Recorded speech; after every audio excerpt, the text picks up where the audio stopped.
before I hear from any of the unions who are related to the people who read on Sunday morning, I did not fire any of you, okay? So don't feel as though you're getting stepped over or dismissed. No letters of, just no outside with pickets, okay? I wanted to read this because I think this is a very interesting perspective that Paul has, okay? So Paul, as you know, is not one of the original 12. He has never actually met Jesus except for getting knocked off his horse as he's on his way to a town to actually end up trying to find and murder people who believe in Jesus. So on his way there, he has this encounter with Jesus. What we don't know, which doesn't often get talked about, is that after Paul ends up having this experience, this conversion experience, Paul actually disappears for 3 years. And he disappears for 3 years, and he goes off, and he lives by himself, and he ends up trying to learn and experience as much of Jesus as he possibly can. Now, mind you, Paul doesn't write about any of that because it's personal to him. But in those years that he has taken, he really wants to continue the experience that he had when he got knocked off the horse. So the Jesus who appeared to him then is very much alive and well for Paul during these years of his formation, if you will, his getting to know who Jesus is. The same Jesus interacts with Paul is what we're led to believe, because Paul comes back with a very clear vision about how and what and who Jesus is and what he is all about, and then begins telling the churches, groups of people that he has met along the way of his journey that now are called Church of Ephesus, but he ends up writing to these people about his experiences. This is one of the reasons, Paul's experience is one of the reasons, and by the way, Paul and his writings make up most of the Christian scriptures. You have 4 Gospels, almost everything else is Paul. There's a few others on the end, but for the most part, Paul. The church, universal, us as believers, have looked to this person of Paul. And yet Paul is not a person who had lived or walked or ate or drank or traveled with Jesus personally. Paul is us. Paul is separated from the physical presence of Jesus, but not separated or excluded from the presence of the resurrected Jesus in his life, which is one of the reasons why I keep having us and challenging us not to quote scriptures, not to X, Y, and Z, but actually look for a living experience of Jesus and to stay focused on that, to make that your priority. Because Paul takes the time, he goes off, he spends time by himself, and he comes out of his isolation, if you will, and comes onto the scene with a really very powerful image and very clear perspective and solid faith in who this Jesus is. Why? Not because of hearing all just about what Jesus said or did, but he actually experienced the resurrected Jesus. If Paul can experience the resurrected Jesus, so can we. That's been an argument of mine for the last 24 years I've stood in this church. I want us to have an experience of Jesus Christ. But Paul is not without difficulties. Paul comes on the scene. Paul's a Pharisee. He's sent out to kill Christians. Paul pops up back on the scene, and he's declaring Jesus Lord and Savior and Messiah. Obviously, Paul is not being held in very good graces by the temple in Jerusalem, that Caiaphas gave him the command to go forth, gave him the documentation that he could go find and kill Christians. So now all of a sudden, Paul is on the other side of the tracks. So they don't like him very much. The other problem now is that Paul, because of how popular he is, Paul is a Roman citizen. And as a Roman citizen now, Paul is speaking against the gods of what was popular Roman worship, and so he's not very popular with the Romans either. On top of all that, Christians who you would think would be the first ones that he would go and be supported by and cared for. Those Christians are kind of like, excuse me, time out. Aren't you the guy who put my uncle to death just a couple of years ago? And so the Christians themselves, believers in Jesus, are very suspect. So what do you have? You have a man who has a relationship with Jesus, and that is the foundation of his life. That is the foundation of his life. Some people support him when he comes into town. But it tells you something. Paul actually has to go back to being a tent maker. Why? Because none of the Christians were giving him food. So he had to work with his hands in order to feed himself.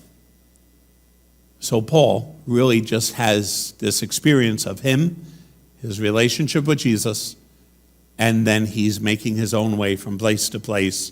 And some people listen to him and pay attention. A lot of them are very questioned, and he is disdained by the Jews, not popular at all among the Romans, and even his own Christian brothers and sisters who find themselves all declaring Jesus to be the Messiah, don't trust him. For Paul, these are all incredible challenges to him. They're difficulties. They're hardships in his life. He doesn't want it to be like this, but given everything that has transpired and everything that has taken place, this is where he finds himself. When Paul ends up getting arrested by the Romans and put into jail for a very, very, very long time, Paul is left in a cell just with his relationship with Jesus, with the difficulties and the challenges and the hardships of being beaten, of being despised, of not receiving any food, of not being cared for properly, of being held in a dungeon. Out of this experience, he doesn't turn on God and say, hey, why are you doing this to me when I have had this experience of you in my life? Instead, he turns it around and he looks at it in a very clear, distinct way that I think as Christians we can learn from. All of us have challenges and difficulties. All of us. Whether it be physical, emotional, mental health issues like we talked about last week, which, by the way, a lot of folks online responded to that email, to that message. I'm very glad it connected with so many folks. I'm glad that you were honest with yourselves and listened to some of that. That was pretty cool for me to hear that it meant something to all of you. But on top of that, we have physical ailments. We have relationship problems, right? Things that we wish were different, but they're all hardships. And at the end of a day or in the course of a day, or especially at night, I find it's at night when I get there and lay down at night, then all the stuff runs through your head about all the stuff that's happened in the course of a day. I see the nodding heads. I'm not the only crazy one. You know what we should do is we probably should have some sort of a phone chat somewhere around 9:45 at night. We could all get together. We could all talk about this stuff. But we all do, right? We all process this stuff. And we ask ourselves all the time, what did I do to deserve this? Why is this happening to me? This is too hard. This is too difficult. Any of this resonate? If I'm the only one using those lines, and if you'd like to borrow them, let me know. I'd be more than happy to share them with you so that you yourself can use them. But what does he call it? He calls them disciplines. He calls them disciplines. See, in order to be disciplined, there has to be someone providing the discipline. So he's not denying the fact that Jesus is part of his current experience. And it's also not discipline the way we think of it.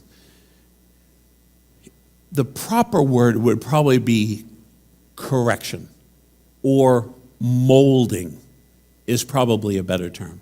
Molding. So in all of everything that Paul is going through, he really sees it as him being molded by God. That God is, and this is what he says, what son or daughter, isn't disciplined by the father? Like, the father cares so much for the child that we give direction and we make correction. But the father is intimately and intricately involved in the process of formation. It's not as though the child's off by themselves. The father is actually cares so much for the child that he is helping in the formation. Those of us who have children, it's what we do. And it's because we know better. And it's not as though we're making a correction and disappearing. It's not as though we're making a correction and we don't love or care for that child. We obviously love and care for the child, which is why we're disciplining, which is why we're correcting, which is why we're redirecting, so that they perhaps would not make the same silly, stupid mistakes we make, or actually end up in a better place than we are because we've been through all this, right? It's that type of an intimate relationship that Paul sees in his own struggles and his own difficulties. There is nothing that Paul is experiencing that is separate from God being intimately and integrally involved in that. And that statement then can also, as hard as it is for us to believe, can also be made for us today as well. See, all Paul is doing is applying his faith experience with Jesus to his everyday life. He's just not allowing them to be separate. He refuses to see that the world in which he lives and the struggles and the difficulties that he is going through are in any way, shape, or form separate from his relationship and his faith and experience in God, which is why I keep talking about us having a real experience with Jesus, because when you do, then there is no way of possibly considering, even for an instant, that you are ever left alone or abandoned or separate, or that something is being done to you without Jesus being present and his grace being upon you. And that's what Paul's talking about.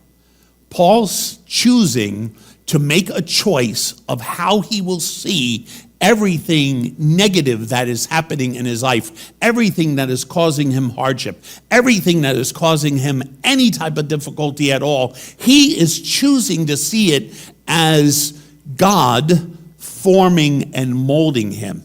And the choice that Paul has to make, which we all have to make, is whether or not we actually trust that the current situation with its challenges, difficulties, pains, hardships, right? He talks about them all himself, which means Paul's experiencing all of them.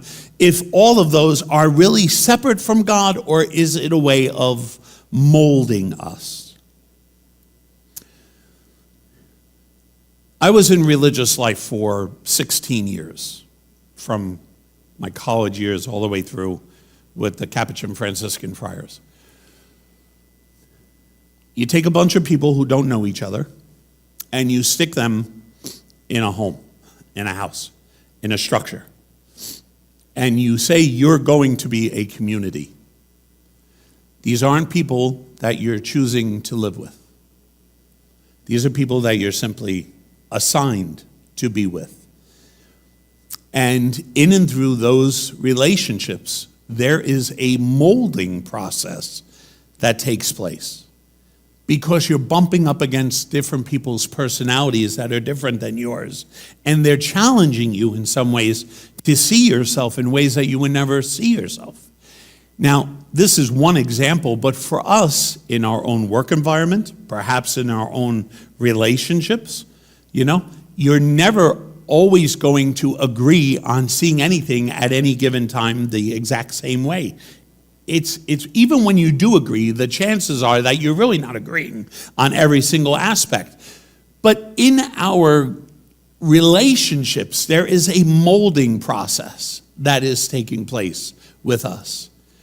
In our health issues, as we struggle with our health and we struggle with illnesses, and especially if it's mental health, or if it's anxiety or stress or all of those things, or sometimes that whole conversation we had about, compassion fatigue and burnout.